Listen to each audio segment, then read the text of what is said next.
공석 중인 대구문화재단과 오페라재단의 수장들이 곧 임명될 것으로 알려지면서 누가 맡을지 문학에 관심이 쏠리고 있습니다. 기능성 농산물에 관심이 쏠리고 있는 가운데 성인병 예방에 효과가 있는 기능성 사과가 개발돼 눈길을 끌고 있습니다.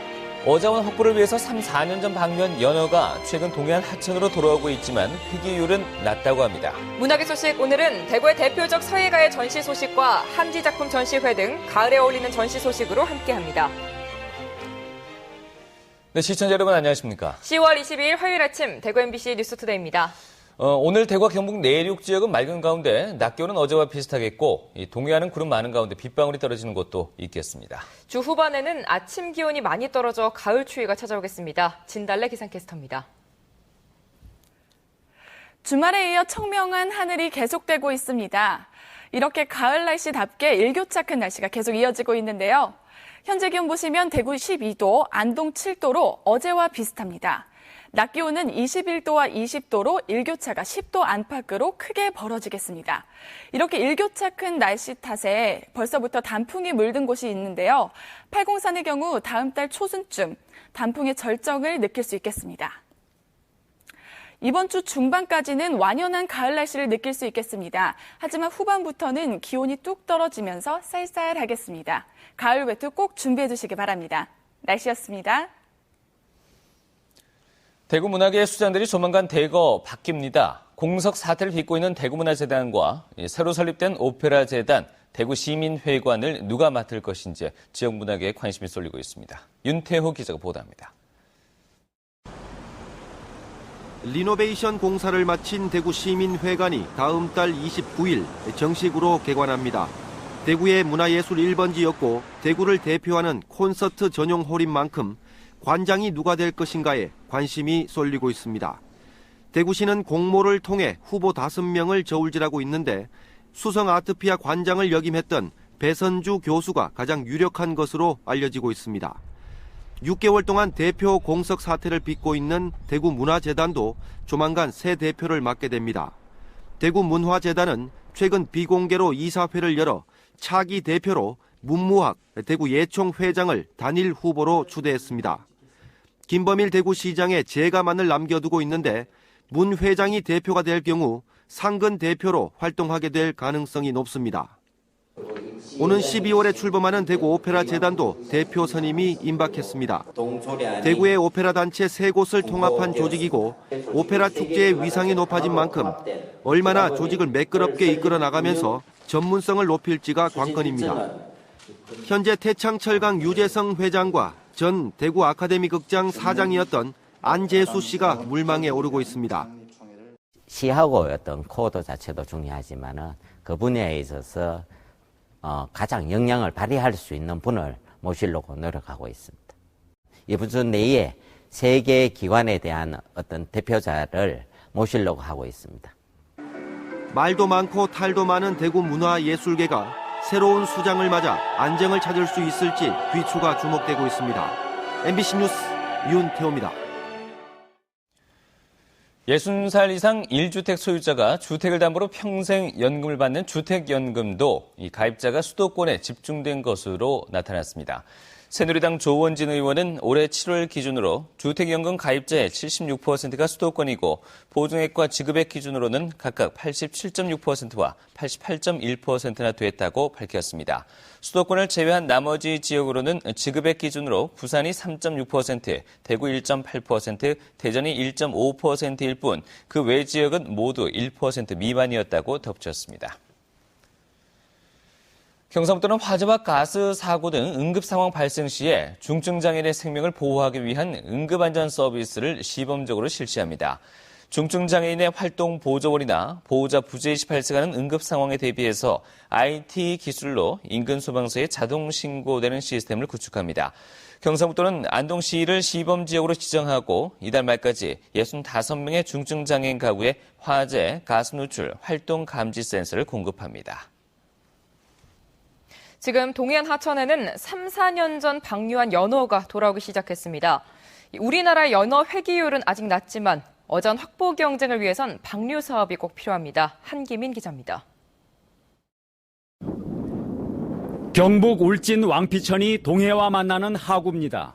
강을 가로질러 쳐놓은 그물을 한쪽으로 걷어올리자 어른 팔뚝보다 굵은 연어들이 힘차게 펄떡거립니다. 야, 이놈 크다 진짜. 야, 크다. 실하게 생겼어. 3, 4년 전 방류한 손가락 크기의 어린 연어가 이렇게 자라서 자신이 태어난 고향으로 돌아온 겁니다. 태평양까지 올라갔다가 2만 킬로가 넘는 그 여정을 거쳐서 다시 자기가 태어난 고향 하천으로 돌아오는 것은 정말 신기한 일이죠. 잡은 어미 연어에서 곧바로 알을 꺼내 인공수정한 뒤 부화와 사육 과정을 거쳐 내년 봄에 방류합니다. 1970년부터 동해와 남해안 20여 개 하천에서 방류된 연어는 3억여 마리. 이 가운데 0.3%만 돌아와 일본과 미국 등 다른 태평양 연안 국가의 회귀율에는 크게 못 미치지만 방류 사업을 포기할 수는 없습니다. 우리나라는 북태평양 소화성위원회 가입국으로 입지 강화 및 항상 도모를 내어 중요한 사업이고 어민 소득 증대에도 크게 기여하고 있습니다. 수산당국은 어린 연어의 안쪽 귓뼈에 추적 장치를 삽입해 회귀 여부와 경로, 기간까지 파악할 예정입니다. MBC 뉴스 한기민입니다. 경북 지역의 아파트 매매 가격 상승세가 한풀 꺾였습니다. 부동산 114에 따르면 지난 2주간 경북 지역의 아파트 값은 0.12%포인트 올라 10월 초 0.2%포인트 가까이 상승한 이후 상승세가 점차 둔화되고 있는 것으로 나타났습니다. 경산과 구미, 경주와 문경 등에서 아파트 매매 가격이 올랐지만 포항의 경우 마이너스 0.02%포인트로 아파트 값이 떨어진 것으로 집계됐습니다. 대구 고용노동청은 이달 말까지 대구 경북 사회적 기업 84곳을 대상으로 사업 보고서를 제출하도록 했습니다. 사회적 기업은 사업 실적과 이해관계자의 의사결정 참여 내용 등을 적은 사업 보고서를 매년 2차례 노동부에 제출해야 하며 어길 경우 500만 원 이하의 과태료를 내야 합니다. 노동청은 올해부터 인터넷 누리지급을 통해 사업 보고서를 작성하고 수정할 수 있는 온라인 보고서 제도를 운영한다고 밝혔습니다. 최근 건강에 도움이 되는 기능성 농산물에 많은 관심이 쏠리고 있는데요. 이 당뇨 같은 성인병 예방에 효과가 있는 기능성 사과가 개발돼 눈길을 끌고 있습니다. 김건엽 기자입니다.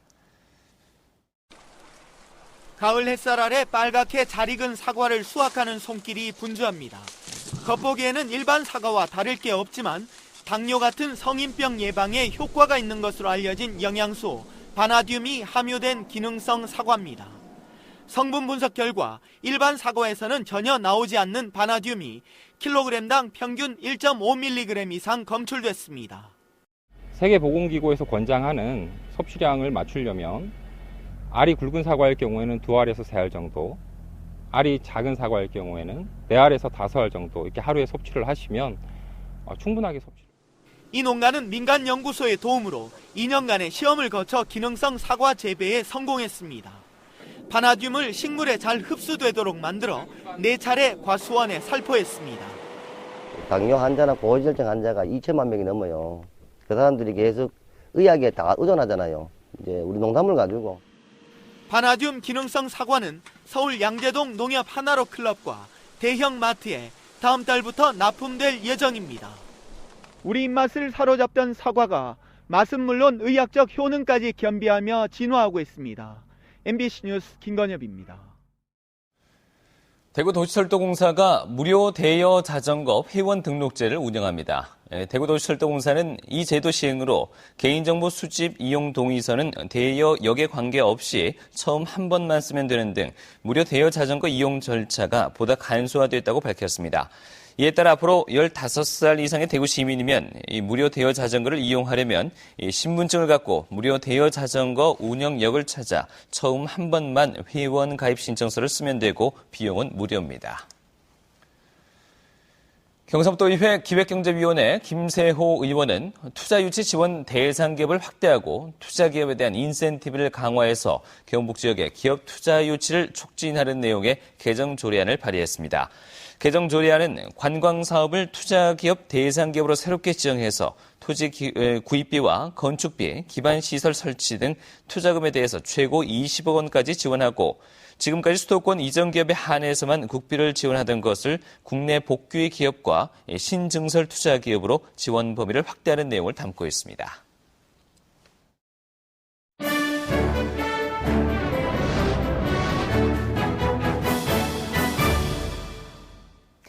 창밖을 내다보기만 해도 떠나고 싶은 계절, 가을인데요.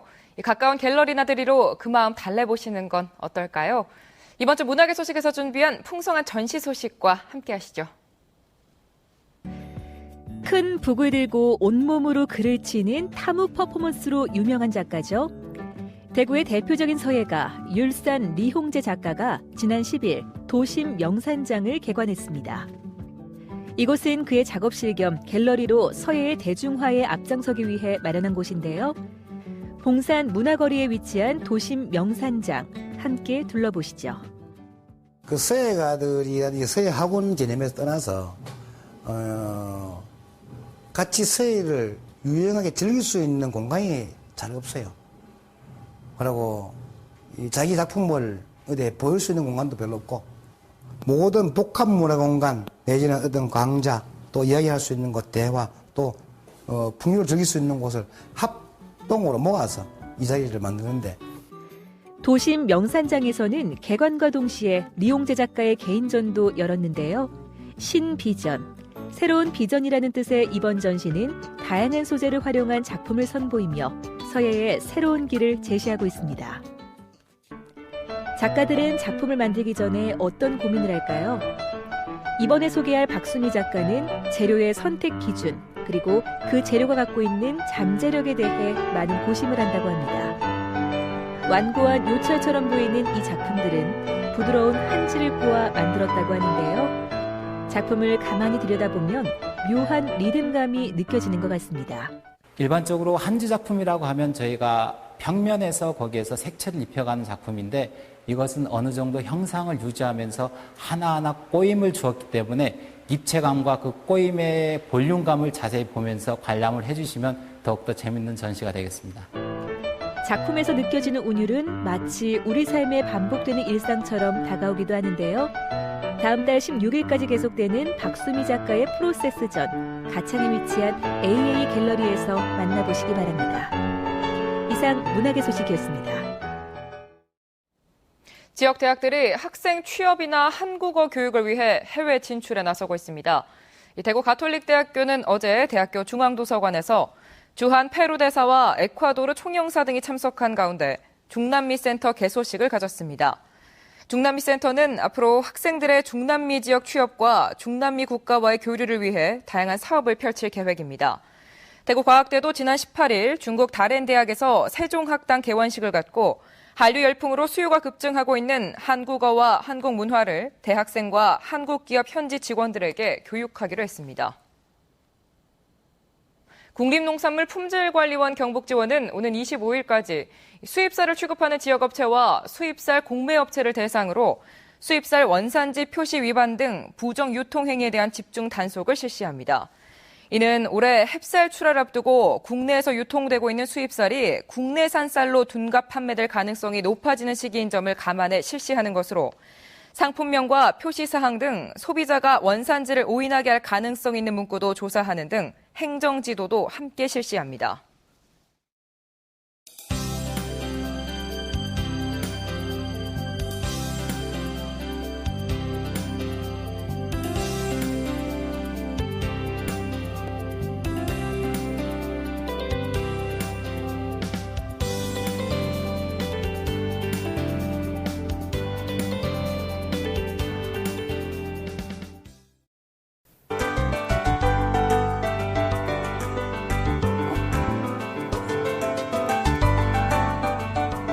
주말에 이어 청명한 하늘이 계속되고 있습니다.